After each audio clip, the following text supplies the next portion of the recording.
Minnie Chiwenga azobvumirwa kuti aone vana vake zvinova zvadzosa chero ropa kumeso. Aiwa vari kuratidza kufara nekuglowa vari pamwe chete. Welcome back to the channel. Please don't forget to like and subscribe. Aiwa guys, tati hatingamborari tisina kukuratidzai zvinhu zvakanaka zvaitwa namadha mamamai magunanzi.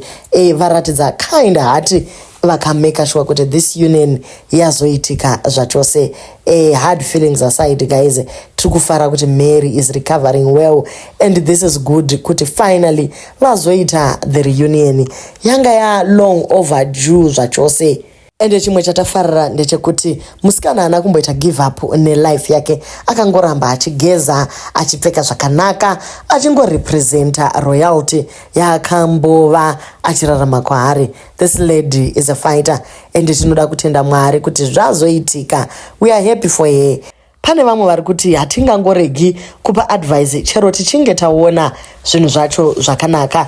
Tiri kuti susu dzidza kuva nemurume wako iyeye, chero asina mari munoshanda yenyu, kwete kumhanyira kune zvimwe zvinozokupinza muna taisireva. Aiwa tinotenda zvedu nemufaro wadzosegwa mumhuri iyi. God bless you.